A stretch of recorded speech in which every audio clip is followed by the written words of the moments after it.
comprendre ce que tu fais de bien, comprendre ce que tu fais peut-être de moins bien. On y associe des douleurs fortes. J'y passe du temps, j'y arrive pas. J'ai posté, personne ne le voit. Ça, c'est des douleurs qui font mal, hein. Souvent, les problèmes qu'on a, moi le premier, hein, c'est parce qu'on n'est pas clair et on s'est pas bien positionné.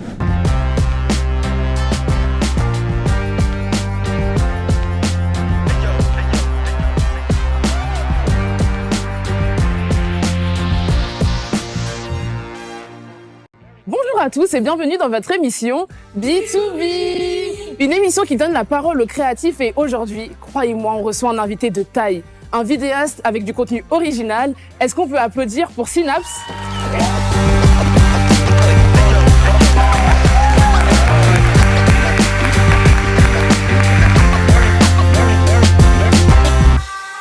Alors Synapse, comment tu vas? Ça va super et toi?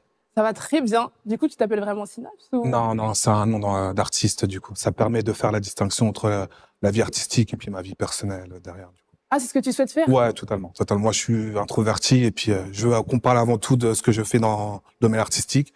Puis la vie personnelle, c'est totalement à côté. Ouais. Alors, ça m'étonne ce que tu viens de dire. Tu dis que t'es introverti. Si, Quand je regarde tes vidéos, tu m'as pas du tout l'air d'être introverti. Non, après parce que du coup, dès lors que tu es dans ton domaine professionnel, j'essaye quand même de mettre au service de ma passion, de ma profession, mais certains traits de ma personnalité, et puis d'autres on les voit pas. Et je sais prendre au-dessus de moi, du coup être professionnel et du coup donner quand même au public, donner, partager, parce que c'est une envie et puis un plaisir de le faire à chaque fois, à chaque vidéo, quoi. Alors Synapse, on va un peu revenir sur ton parcours, parler de toi, ton expérience professionnelle, parce que je sais que ton parcours, en tout cas, est très inspirant et super intéressant, sachant que d'où tu viens, tout simplement. Donc, est-ce que tu pourrais un peu nous expliquer? Alors moi, j'ai pas toujours fait de la photo, j'ai pas toujours fait de la vidéo. J'ai eu plusieurs champs dans ma vie professionnelle. J'ai eu une activité professionnelle comme tout le monde, à savoir l'enseignement. Moi, j'ai commencé par l'enseignement et c'est quelque chose qui m'a mené à la photo et à la vidéo. Donc, tu étais professeur des écoles? Je travaillais en collège. Ah, ok. Du coup. Et je t'avoue que moi, je viens de Nantes. Quand je suis arrivé en région parisienne, c'était un peu pour moi un défi. Je tombais entre guillemets dans un collège qui était plus ou moins compliqué. Et la première chose que je me suis dit, c'est comment je peux motiver les élèves. Et j'ai introduit la photo et la vidéo. Et avec ça, on a eu l'occasion de monter des projets, notamment un long métrage qui a eu un écho assez important dans la ville dans laquelle j'exerçais. Et de là, des entreprises m'ont contacté. Et mon activité s'est lancée. Mais pourquoi justement avoir orienté ces élèves-là vers la photo et la vidéo et pas un autre secteur? Parce que pour moi, c'était... et moi, s'il y a bien quelque chose que je vais faire ressortir de cette intervention, il y avait un alignement entre ce que j'étais et puis ma profession. Moi, j'ai toujours écouté beaucoup de musique, j'ai toujours été dans le mouvement, dans le rythme. Et avec ces élèves-là, et notamment même avec mes clients actuels, il y a beaucoup cette question de timing, de faire les bonnes choses au bon moment. Et pour moi, la musique et après la vidéo, c'était un moyen déjà de donner une partie de ce que j'étais. Pour moi, c'était être vrai avec les élèves, mais surtout être également dans la vérité de ce qu'ils étaient, de ce qu'ils me renvoyaient. Ils écoutaient beaucoup de musique, ils regardaient beaucoup de télé, et moi, je rebondissais sur ce qu'ils donnaient, et on avait des cours très vivants. Et tu vois, j'ai revu encore des élèves que j'avais ce week-end, et ils m'ont reparlé de ces premiers cours-là pour te dire comment ça m'a marqué et ça les a marqués également. Et aujourd'hui, tu te définis uniquement comme un vidéaste? Non. Là, aujourd'hui, je fais de la photo, je fais de la vidéo, je fais de la création de contenu par la force des choses. Et puis également, j'ai la chance de faire de la formation avec des entreprises comme Nikon, Orange. Donc du coup, j'ai ces différentes casquettes-là que je mets au service de mon écosystème et puis au service de mes passions, de mes plaisirs au quotidien, quoi. Et est-ce que tu peux nous parler un petit peu de comment est-ce que tu as développé ton activité en tant que vidéaste? Parce que, étant donné que c'était pas quelque chose que tu faisais initialement, comme tu dis, t'aimais beaucoup le milieu de la musique, mais comment est-ce que tu t'es introduit dans le milieu de la vidéo? Tu vois, je veux redire ce que je t'ai dit, c'est une question d'alignement. Moi, j'aimais beaucoup le mouvement, la musicalité, le rythme. Donc, naturellement, j'ai commencé à travailler avec des groupes de musique de ma ville natale, Nantes.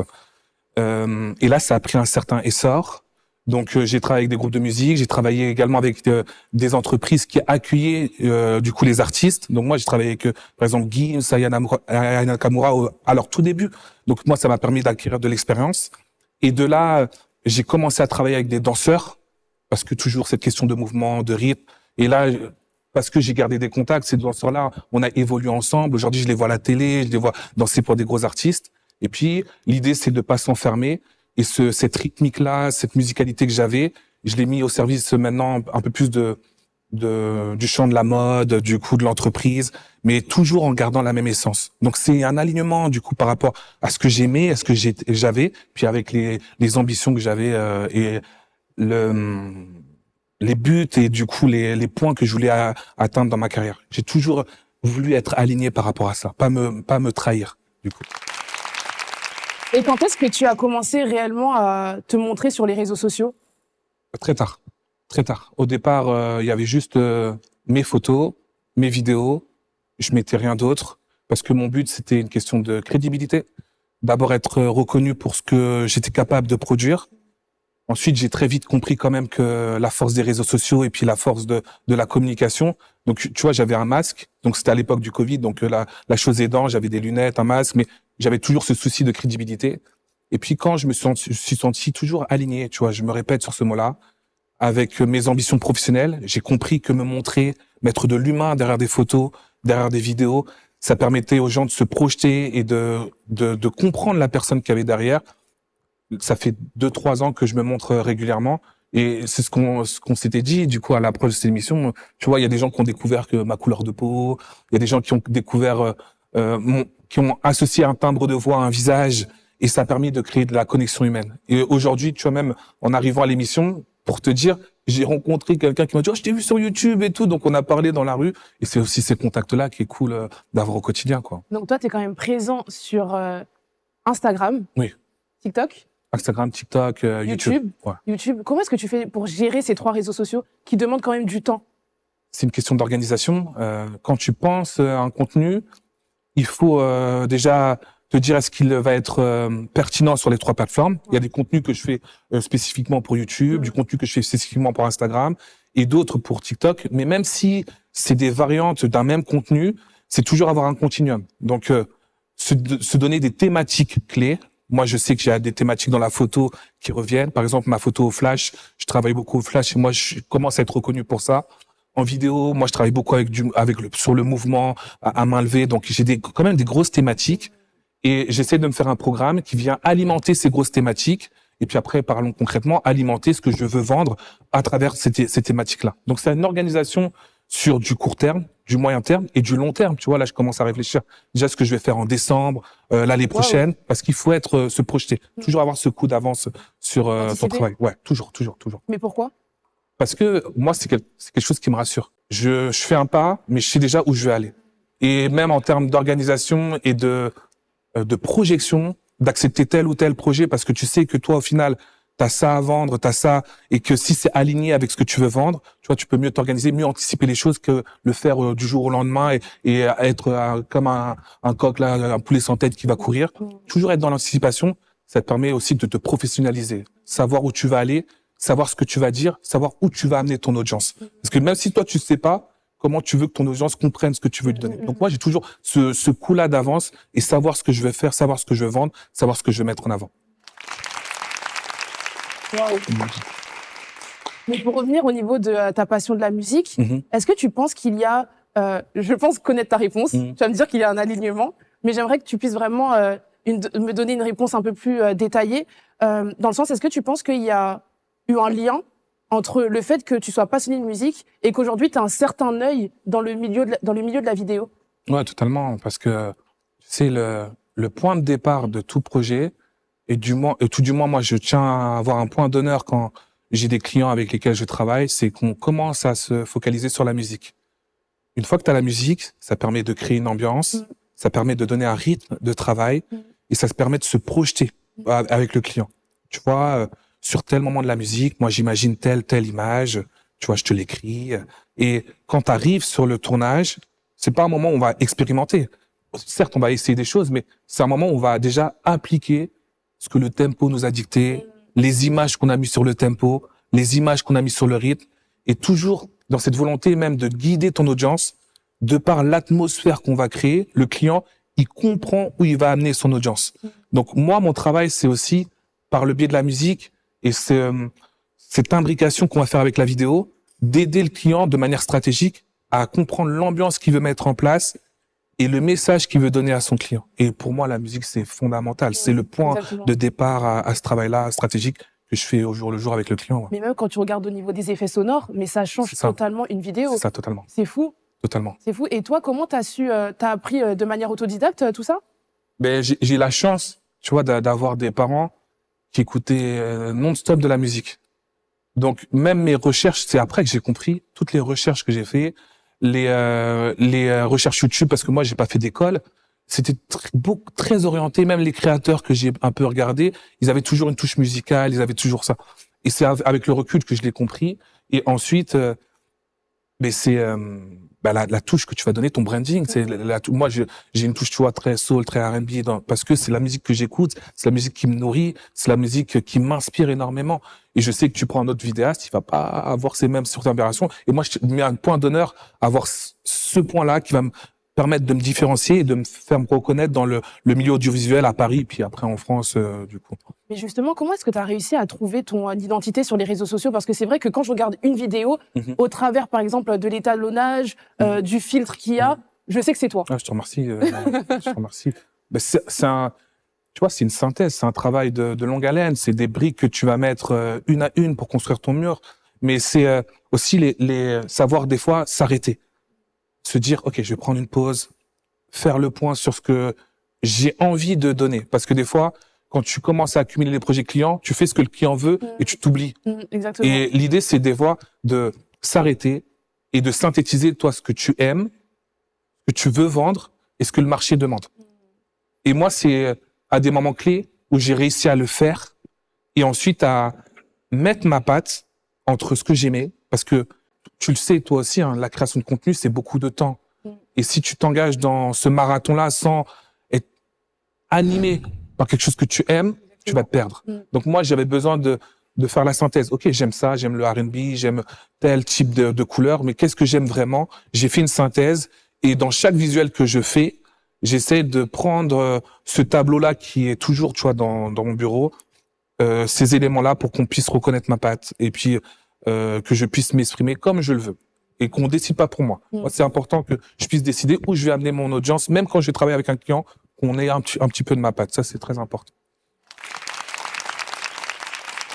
Mais justement, je me demandais, j'en profite que tu sois là parce que c'est vraiment une question que je voulais te poser. Dis-moi. Comment est-ce que tu fais pour monter tes vidéos, créer ton propre contenu et à côté avoir la création de contenu pour tes clients? Parce que faut savoir que t'es pas que vidéaste, t'es aussi photographe. Mais en fait, aujourd'hui, j'ai mis en place un système qui fait que même quand je travaille avec un client, je peux utiliser ce travail-là à mon profit. Parce que en effet, au début, je dissociais les deux, c'était trop compliqué. Puis à un moment, je me suis dit, comment tu peux donner envie de travailler, qu'on t'appelle? C'est tout simplement de montrer comment ça se passe avec un client, de montrer les réflexions qu'on a, mais surtout de montrer, même avec le style que j'ai, comment j'arrive à résoudre les problèmes de mon client. Et là, Dieu merci, tu vois, j'ai pas besoin de faire beaucoup de prospection parce que les gens, ils arrivent, ils me disent, ouais, nous, on t'a vu travailler avec un tel, on a bien aimé comment tu te positionnes, mais aussi on a bien aimé comment tu as résolu son problème. Parce que moi, j'ai le même problème que lui.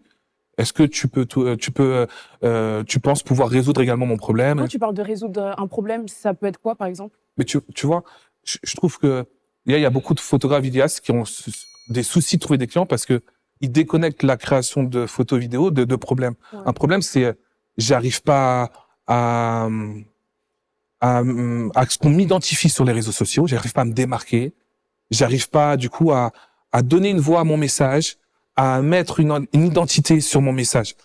Et comme tu l'as dit, sans prétention, moi, mon travail, c'est d'essayer déjà de montrer que moi, pour moi, parce que c'est une démarche dans un premier temps égoïste, tu vois, la création de contenu que tu fais pour toi, de montrer que déjà pour moi, j'ai réussi à faire ça, à me créer une identité visuelle, à me démarquer dans ce milieu qui est très concurrentiel. Et moi, le problème que je vais résoudre souvent, c'est, tu vois, j'ai réussi à le faire.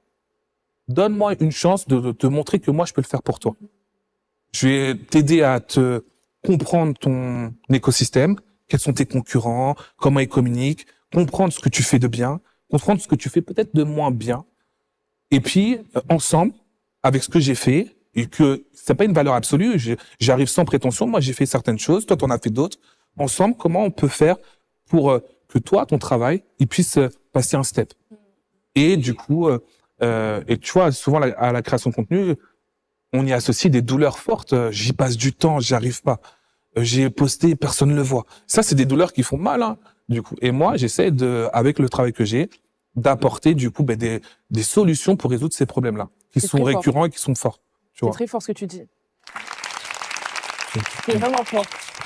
Et je pense que beaucoup de personnes, justement, devraient réfléchir dans ce sens-là, parce que ce que tu dis, c'est vrai. Ah, oui. Mais comment est-ce que tu fais pour créer vraiment un storytelling au travers de toutes les vidéos que tu postes? Parce qu'elles sont scénarisées, tes vidéos. Il y a différents plans, il y a une histoire. Enfin, même quand tu viens poser un problème dans une vidéo, on voit que tu es la solution du coup à ce problème-là, mais c'est tourné toujours d'une manière où on a envie de regarder la vidéo jusqu'à la fin. Mais déjà, c'est, comme on vient de le dire, c'est connaître ton public cible. Tu vois, le connaître. Moi, je sais qu'il y a des vidéos, sans prétention, je vais en parler, je sais que ça va fonctionner. Parce que, de par les messages que j'ai reçus, il y a des points qui font mal, tu vois, que les gens arrivent pas à résoudre, du coup. Donc, c'est donner déjà envie, donner un côté cool pour que la vidéo soit vue par ces personnes cibles, mais également potentiellement par des personnes qui sont intéressées de près ou de loin à cette vidéo-là. Et puis, leur montrer que dans un temps plus ou moins restreint, on va donner un élément de réponse concret. Et c'est répondre à la promesse initiale de manière du coup, tu vois, bien construite dans la forme et du coup également dans le fond. Il faut qu'on puisse donner une réponse concrète à la problématique initiale qu'on soulève dans la vidéo. Et ça, en 1 minute, tu vois, 50 secondes, ce qui des fois demande une approche synthétique qui peut être plus ou moins compliquée pour certaines vidéos. Mais justement, comment est-ce que toi, tu construis une vidéo ou comment est-ce que tu pourrais conseiller une personne pour construire correctement une vidéo? Tu vois, c'est déjà, comme je t'ai dit, bien connaître ta cible. Souvent, je pense qu'on parle beaucoup de soi, on n'écoute pas beaucoup les autres. Et moi, 80% des vidéos, c'est des choses qu'on m'a dit ou que j'ai écoutées, que j'ai vues. Et c'est comprendre du coup ta cible, comprendre ce dont elle a besoin et avoir une bonne promesse de départ, une résolution plus ou moins rapide, et puis donner de l'importance au montage. Parce que le montage, quand tu comprends, moi j'ai passé un cap quand j'ai vu, par exemple, mes petits cousins consommer du TikTok, et quand je les ai vus consommer, j'ai compris que j'avais pas beaucoup de temps. Donc comment faire pour essayer sur cette vidéo-là, essayer d'accrocher la personne, mais surtout lui donner envie d'aller voir ce que tu fais derrière. Donc c'est une bonne accroche, une bonne promesse et un montage qui est pas forcément beaucoup d'effets, mais qui est plus ou moins dynamique et qui permet de rester jusqu'au moment clé de la vidéo. Et selon toi, en tant que aujourd'hui t'es vidéaste, t'as commencé avec la vidéo, mais tu fais également de la photo. Mais si t'avais commencé par la photo, est-ce que tu penses que tu aurais été aussi compétent en vidéo? Non, parce que du coup, tu vois, la vidéo, ça m'a permis de comprendre le mouvement et j'irai même plus loin, ça m'a permis de comprendre le mouvement et de faire des erreurs. Si j'ai pas le bon mouvement, je peux me rattraper en donnant l'impression que je suis dans la continuité du mouvement. La photo, si t'es pas là des fois au moment clé, c'est fini. C'est ça. Et la vidéo, on revient toujours à la même chose. Ça m'a permis de confronter à la réalité du terrain ce souci de timing, tu vois. Et quand j'avais le bon timing en vidéo, je me suis tout de suite senti crédible en photo parce que du coup, ayant le bon timing, j'ai pu le retranscrire en photo très rapidement. Et c'est ça que ça m'a apporté la vidéo, le souci du timing, vraiment. Mais donc, dès le début, tu as réussi à avoir des clients par ton réseau? C'est-à-dire, tu n'as jamais eu ce trou durant l'année où t'as personne, t'as rien? Je me suis pas lancé tête baissée. En fait, je me revois quand j'ai eu ma première caméra. Je suis pas tout de suite allé sur le terrain. Je suis resté peut-être 3 mois déjà à comprendre à l'époque Instagram, parce que c'est mon petit frère qui m'avait dit ok, si tu veux peut-être te lancer dans ça, il y a ce réseau social là, essaie de le comprendre. Et j'étais à Nantes à l'époque et j'ai pris 3 mois pour comprendre Instagram, mais surtout aussi pour regarder déjà les gens avec lesquels je pouvais travailler. Donc je t'ai dit que j'ai commencé par la musique. J'ai regardé des groupes qui déjà leur son me plaisait, parce que je trouve que c'est compliqué dès le départ de travailler sur des trucs que t'aimes pas trop. Et ensuite, j'ai analysé le marché. Et une fois que j'ai bien compris le marché et Instagram, j'ai donné un coup au bon endroit, ce qui m'a permis après d'être recommandé et tout de suite à partir. Donc, tu vois, j'ai pas eu ce trou-là parce que du coup, même quand je suis arrivé à Paris, la première chose que j'ai fait, j'ai analysé le marché, j'ai tapé au bon endroit et ensuite, ça m'a permis de créer du réseau et d'être recommandé derrière. Donc, j'ai pas vraiment eu ce creux-là, du coup. Mais justement, aujourd'hui, on va dire que tu as cette possibilité de choisir tes Oui. clients. Est-ce que tu te donnes un quota par mois? Oui, parce qu'après, sinon, c'est pas réalisable. Il faut pas se surestimer. Et après, c'est d'où la force aussi du réseau et du portfolio que tu as. Parce que du coup, ton portfolio, il va te ramener des clients qui ont bien aimé ton style et qui sont dans le même écosystème que toi. Donc, du coup, ça te permet, du coup, de choisir tes clients, d'augmenter tes prix, d'être beaucoup plus sélectif et puis de te faire un carnet d'adresses, d'étaler tes clients sur le temps et du coup, d'être beaucoup plus stratégique. Et c'est pour ça que je t'ai dit d'anticiper. OK, moi, je sais que en juin, je vais avoir beaucoup de choses. Donc, du coup, en termes de création de contenu, je vais pas faire de la création originale. Je vais me servir de mes prestations clients, bien évidemment, en leur demandant en amont pour pouvoir alimenter mon contenu. Et du coup, tu vois, là, tu es toujours régulier, tu es toujours pertinent. Et du coup, ça te permet d'être toujours au point sur ce que tu vas proposer. Et au début, tu n'as jamais fait cette erreur d'accepter justement tout le monde? Si, tu fais cette erreur-là. Et après, tu t'es vacciné. Hein. Tu dors pas, t'es pas performant, t'as du retard. C'est ça, exactement. Tu vois, et là, tu comprends vite. Ces erreurs-là, tout le monde va les faire, mais tu comprends vite. Enfin, j'espère que tout le monde comprend. Moi, j'ai compris vite. Qu'il y avait un certain seuil de travail au niveau duquel je pouvais pas aller au-dessus, quoi. Et aujourd'hui, est-ce que tu pourrais nous donner un petit peu les embûches par lesquelles tu as dû passer en tant qu'entrepreneur, vidéaste, photographe? Comme tu l'as dit, hein, prendre trop de contrats, ne pas savoir refuser, ne pas savoir refuser, tu vois, parce que des fois, tu as des signaux qui montrent que ça va pas faire. Dès le départ, tu vois que c'est pas OK. Et puis après, il y a la question du positionnement. On passe tous par là. Être capable de bien quantifier et évaluer le prix de ton travail. Des fois, tu travailles trop par rapport à ce que Exactement. tu prends, quoi. Exactement. Donc, et là, t'es pas rentable et du coup, tu rentres dans une boucle où tu te fais recommander, mais avec des prix qui sont plus les tiens, parce que très vite, tu te rends compte que c'est pas OK. Et puis après, l'erreur aussi, je pense que j'ai faite surtout au début, c'est de vouloir tout faire. Du coup, de voir du sport, de la mode. Non. Il faut d'abord être, je pense, pertinent dans ton domaine. Ça t'empêche pas de faire plusieurs choses, mais il faut déjà qu'on puisse te reconnaître dans un domaine. Et ce domaine-là, je pense qu'il faut le choisir correctement parce que du coup, un même domaine, il peut être connecté à d'autres domaines. Tu peux faire plusieurs choses, mais être toujours cohérent dans ce que tu proposes. Donc, c'est une question de positionnement. Au départ, j'étais mal positionné. Donc, ça m'a fait perdre du temps et de l'énergie, quoi. En parlant de prix et de tarification Synapse, on va accueillir sur le plateau Léna pour notre rubrique L'œil de l'expert.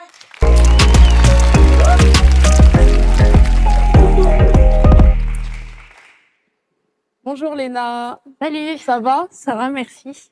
Alors, tu es là pour nous parler justement de ta ou de tes problématiques que tu rencontres dans ton business et ou tes réseaux sociaux. Est-ce que tu pourrais déjà, dans un premier temps, te présenter? Ok, très bien. Alors, je m'appelle Léna, je suis community manager du sport depuis 1 an et demi. Donc, je touche un petit peu à tous les sports, même si c'est vrai que récemment, j'ai été un peu spécialisée dans le rugby, mais bon. Et aujourd'hui, ma première problématique, c'est qu'en 1 an et demi, j'ai peut-être pas fait face à tout type de clients. Et je pense que toi, oui, au vu de ton expérience, est-ce que tu pourrais me dire les red flags qu'un client pourrait avoir et qui seraient de très mauvais signaux, quoi? Enfin, le premier, peut-être le red flag majoritaire que tu vas rencontrer, c'est la négociation. Tu peux toujours avoir la négociation, mais la négociation à outrance, je pense que c'est un mauvais signal. Parce que quand tu vas être amené à négocier et sortir, toi, de ta zone de confort financière, tu vas toujours aller en prestation en disant j'ai l'impression de donner plus que ce que je vais faire au final. Et là, il y a un biais qui s'installe tout de suite. Moi, j'ai déjà eu, je sais que c'est pas que ça s'est pas bien passé, mais du coup, l'état d'esprit dans lequel tu arrives, il va pas forcément être bon. Et tu peux négocier, mais en restant dans une marge acceptable. Moi, généralement, aujourd'hui, je négocie très très peu parce que du coup, en amont, j'estime que j'ai réfléchi à t'être reposé sur mes prix et je sais ce que mon package contient. Donc, des fois, je peux abaisser parce que le client va me prendre 2, 3 prestations en plus et tout. Mais ce package-là que je présente au client, c'est quelque chose qui a été réfléchi en amont et qui correspond, du coup, à la quantité de travail que je vais donner, à ce que je vais donner aux impôts, tu vois. Il y a plein de paramètres que j'ai pris en compte. Et généralement, quand un client va trop négocier, je pense que c'est pas bon. Et dans la même lignée de ce qu'on vient de dire, quand il y a un décalage entre la perception du client, quand je dis la perception, c'est oui, moi je fais de la vidéo, je sais ce que c'est. Non, non, non. Derrière un projet vidéo même de 30 secondes, il peut y avoir énormément de travail. Ouais. Donc il y a des fois un décalage entre la perception du client et la réalité de votre projet-là. Et des fois, le décalage est trop grand. Le client, il demande trop. Il imagine pas toutes les embûches qu'il y a pour arriver au produit final malgré tes explications. Et dans ce cas-là, ça peut être trop chronophage de l'expliquer. Ça peut être très, très chronophage. Et puis le dernier, peut-être embûche, c'est le client qui n'arrive pas, comment le dire de manière, n'arrive pas à rester à sa place. Okay. Chacun son domaine de compétences. Oui. Toi, tu es community manager, il peut te dire, oui, mais moi, j'ai quelques connaissances. OK, on peut discuter. Mais quand le client veut faire un transfert de compétences, ouais. Et outrepasse ça, ça peut être compliqué après à gérer, à te positionner si toi, tu n'as pas un positionnement qui est très fort. C'est ça. Bah justement, j'allais te parler de ça. C'est que j'ai déjà dû faire face à des clients qui, au cours de la mission, me disaient non mais Léna, je connais ton métier, fais ça, je te conseille de faire ça. Ou aussi des clients qui harcèlent un petit peu par message ou les 22 heures. Pourquoi tu me réponds pas? Bah, je dors. Oui, c'est ça. Donc, c'est aussi, tu vois, il faut savoir se protéger, pardon, par rapport à ça. Je l'ai appris. C'est aussi, quand je dis, toi, il faut être clair dès le départ. Ouais. C'est la clarté, c'est ton meilleur atout. Quand tu mets tes conditions, par exemple, je dis n'importe quoi, le week-end, je suis pas disponible. À 18h, je suis pas disponible. Moi, je te donne tant. Il faut être clair. Et des fois, tu as ces problèmes-là parce que t'as pas été clair. T'as pas été clair. Le client, des fois, et souvent, il fait pas preuve de mauvaise volonté. Il se pense dans son droit. Et des fois, il l'est. Mais toi, si t'as pas été clair dès le départ, tu vas avoir trop de soucis. Et ça, tu le dis, je sais pas, lors d'un appel, etc., ou tu le marques dans le contrat? Les D'accord, deux. ok. Les deux. Parce que y en a qui, tu peux dire quelque chose, il peut dire OK, et puis la vie faisant, il a d'autres activités, il va partir. Ouais. Mais quand tu as une trace écrite, tu as quelque chose de référence signé, tu as quelque chose de référence qui donne les conditions. Je trouve que c'est pas mal, ça te protège toi et ça te permet d'assainir ton environnement de travail. Ouais, c'est clair. Et pour également répondre à ta question au niveau des red flags, oui. Personnellement, je dirais aussi la proximité. Parce que c'est vrai qu'il y a beaucoup, il y a certains clients, en fait, des fois, ils ont cette approche-là où ils vont directement te parler, peut-être te prendre par les sentiments, etc. Pour, au final, ne pas forcément être bon avec toi et par la suite, ça va pas forcément bien se passer. Donc, je pense que c'est aussi important de mettre des limites à ce niveau-là, en fait. Ok, quand tu dis créer de la proximité, c'est dire oui, nous, on est une famille, etc. La fameuse phrase. Oui, c'est ça. Ok, d'accord. Oui, c'est ça. Après, bon, c'est pas toute personne ou toute entreprise qui dit cette phrase qui est forcément problématique, mais faut faire attention quand même, mais rester sur tes gardes et te dire que je suis là pour faire mon travail de community manager. Parce que aussi parfois, le problème en tant que community manager aujourd'hui, c'est que tu fais plus. Tu fais pas uniquement du community management. Tu te retrouves à faire même du graphisme, de la vidéo, alors qu'un community manager, en fait, c'est pas censé faire ça. Et je pense qu'on a perdu un petit peu la définition aussi de ce métier. C'est clair. Bah, ça allait être ma deuxième problématique. Voilà. C'était que, en tant que community manager, j'ai pu voir des choses vraiment incroyables. Comme par exemple, oui, on recherche un community manager qui aussi sait développer des sites web, sait faire de la photographie, vidéaste et graphiste, comme tu as dit. Et une fois, j'ai vu ça, tout ça dans une même fiche de poste. Je me suis dit, mais c'est quoi ça?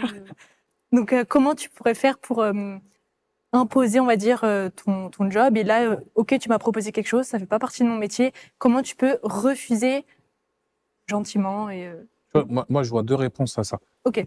La première, c'est toujours toi, ta clarté, ce que tu vas apporter.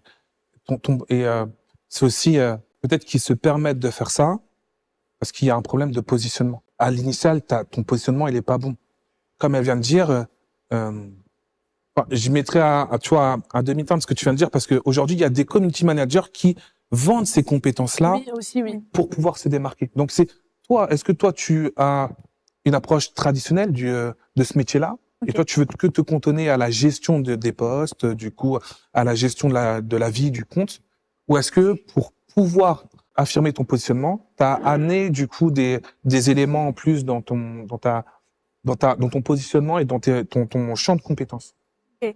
Si tu es clair dès le départ, et c'est là où aussi, tu vois, les réseaux sociaux, ça aide beaucoup parce que ça permet d'affirmer ton branding, d'affirmer ton positionnement, et que le client, il t'ait déjà vu travailler et il sait ce que tu vas faire.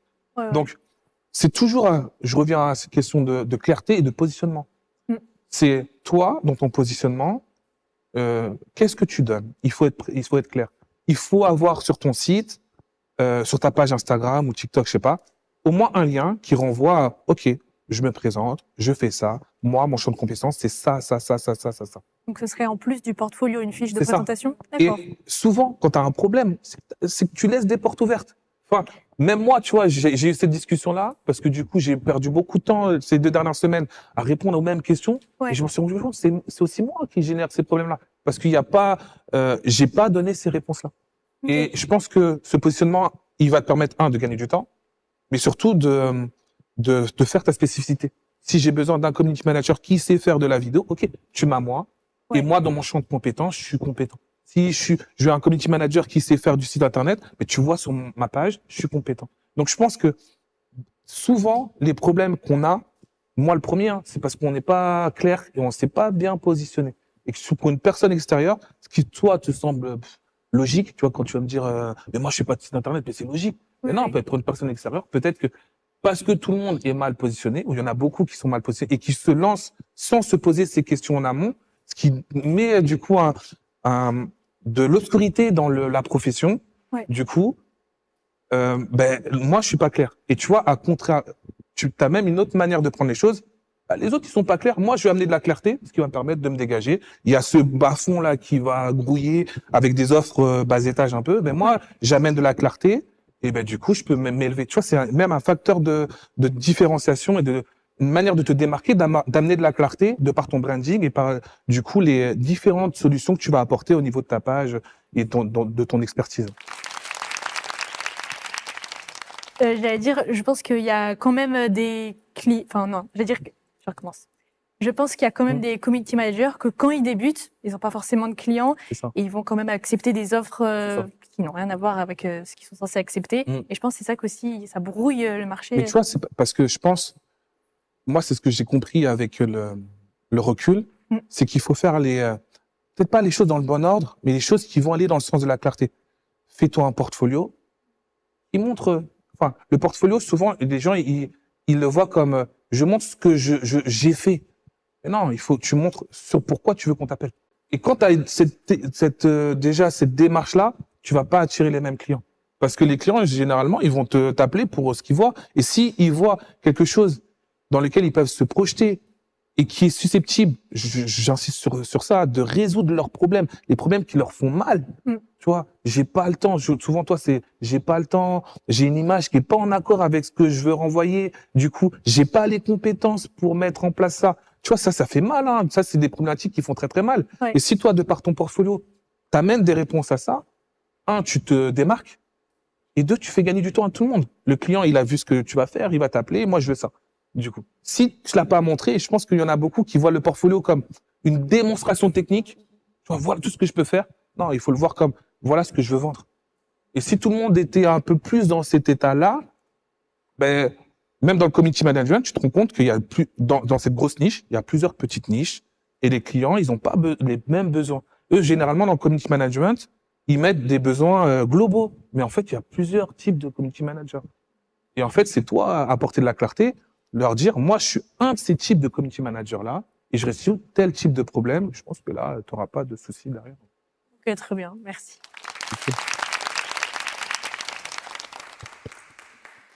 Merci beaucoup, Sinab. Merci à C'était toi. super pertinent.